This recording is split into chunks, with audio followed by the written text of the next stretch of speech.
உலகத் தமிழர்களின் உயிர்நாதம் உண்மை தமிழ் தொலைக்காட்சி.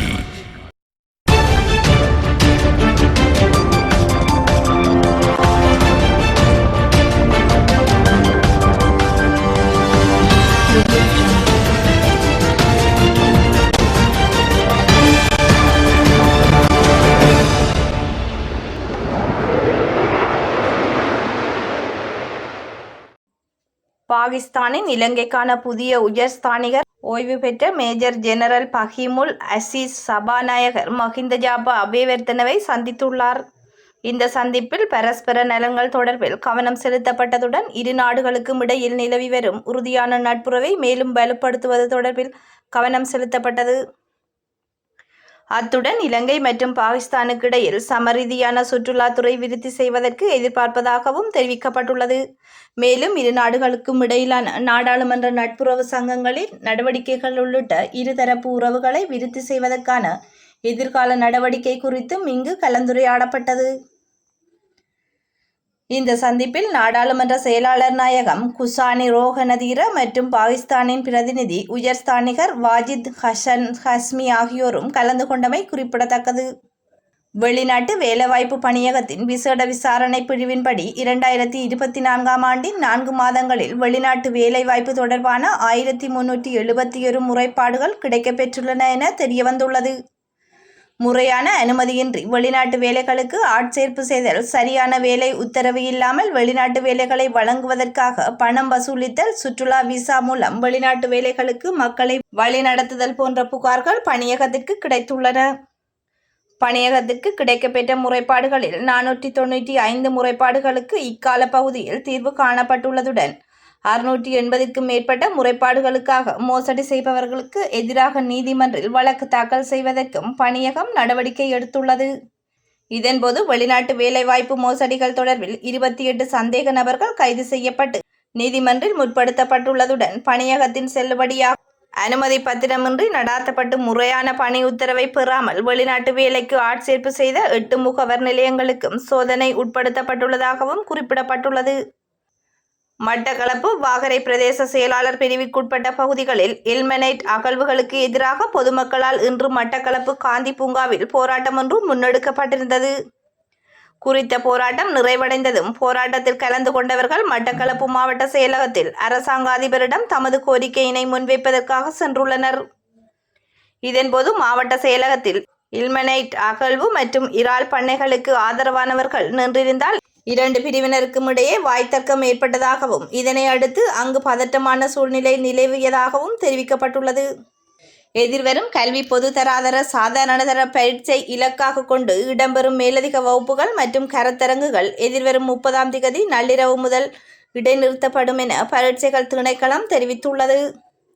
அதன்படி அன்றைய தினம் நள்ளிரவு 12 மணி முதல் பரீட்சையை இலக்காக கொண்ட மேலதிக வகுப்புகள், கருத்தரங்குகள், செயலமர்வுகள் உள்ளிட்டவை இடைநிறுத்தப்படும் என அதன் பேச்சாளர் ஒருவர் தெரிவித்துள்ளார். இந்த விதிகளை மீறுவோருக்கு எதிராக கடும் நடவடிக்கை எடுக்கப்படும் என எச்சரிக்கப்பட்டுள்ளது. எதிர்வரும் மே மாதம் 6ஆம் திகதி முதல் 15ஆம் திகதி வரை சாதாரணதர பரீட்சை நடைபெறவுள்ளது. அதேவேளை அண்மையில் நடைபெற்ற உயர்தர பரீட்சையின் பெறுபேறுகள் மே மாத இறுதியில் வெளியிடப்படும் எனவும் பரீட்சைகள் திணைக்களம் குறிப்பிட்டுள்ளது. இதேவேளை 2023ஆம் ஆண்டுக்கான சாதாரணதர பரீட்சை பெறுபேறுகளை மீள் மதிப்பீடு செய்வதில் ஏற்பட்டுள்ள காலதாமதம் காரணமாக உயர்தர வகுப்புகளுக்கு மாணவர்கள் பிரவேசிப்பதில் சிக்கல் ஏற்பட்டுள்ளதாக நாடாளுமன்ற உறுப்பினர் காமினி லவலேபொட தெரிவித்துள்ளார். 13 வயது சிறுவனின் தலையில் பலமாக தாக்கியதாக உப போலீஸ் பரிசோதகர் ஒருவருக்கு எதிராக முறைப்பாடு அளிக்கப்பட்டுள்ளது. இது தொடர்பில் பாதிக்கப்பட்ட சிறுவனின் தாயார் முறைப்பாடு அளித்துள்ளதாக மகாவெல போலீசார் தெரிவித்துள்ளனர். மாத்தளை டயவத்த போலீஸ் நிலையத்தில் கடமையாற்றும் உப போலீஸ் பரிசோதகர் ஒருவர் மீது இவ்வாறு முறைப்பாடு செய்யப்பட்டுள்ளது.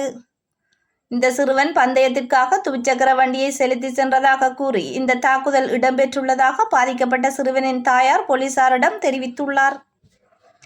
இந்த தாக்குதலை அடுத்து வீடு திரும்பிய சிறுவன் திடீரென சுகயீனமுற்று தரையில் மயங்கி விழுந்ததாகவும் சிறுவனின் தாயார் போலீசாரிடம் தெரிவித்துள்ளார். ஸ்ரீலங்கா பொதுஜன பெரமுன கட்சியின் ஜனாதிபதி தேர்தல் வேட்பாளர் குறித்த அறிவிப்பு மே தினத்தில் வெளியாகும் என எதிர்பார்க்கப்படுகிறது. கோட்டபாய ராஜபக்ச ஆட்சி பொதுமக்களால் கவிழ்க்கப்பட்ட பின்னர் மொட்டு கட்சி தற்போது மீண்டும் புத்தூக்கம் பெற கடுமையான முயற்சிகளை மேற்கொண்டுள்ளது. கட்சியின் புதிய தேசிய அமைப்பாளர் நாமல் ராஜபக்ச கிராமங்கள் தோறும் விகாரைகள் தோறும் சென்று சிங்கள பௌத்த வாக்குகளை மீண்டும் தமது கட்சிக்காக திரட்டிக் கொள்வதில் கடுமையான முயற்சிகளை மேற்கொண்டுள்ளார். ஈராக்கில் IAS பயங்கரவாதிகள் 11 பேருக்கு மரண தண்டனை நிறைவேற்றப்பட்டுள்ளதுடன் நிசிரியா மத்திய சிறைச்சாலையில் நேற்று முன்தினம் குறித்த 11 பேருக்கு மரண தண்டனை நிறைவேற்றப்பட்டுள்ளதாக தெரிவிக்கப்பட்டுள்ளது. ஈராக்கில் ஆதிக்கம் செலுத்தி வந்த IAS பயங்கரவாத அமைப்பு ஈராக் இராணுவம் கடந்த 2017ஆம் ஆண்டு தோற்கடித்துள்ளது. இதன்போது ஏராளமான IAS பயங்கரவாதிகள் கொல்லப்பட்டதோடு நூற்றுக்கணக்கானோர் கைது செய்யப்பட்டு சிறை தண்டனை அனுபவித்து வருகின்றமை குறிப்பிடத்தக்கது.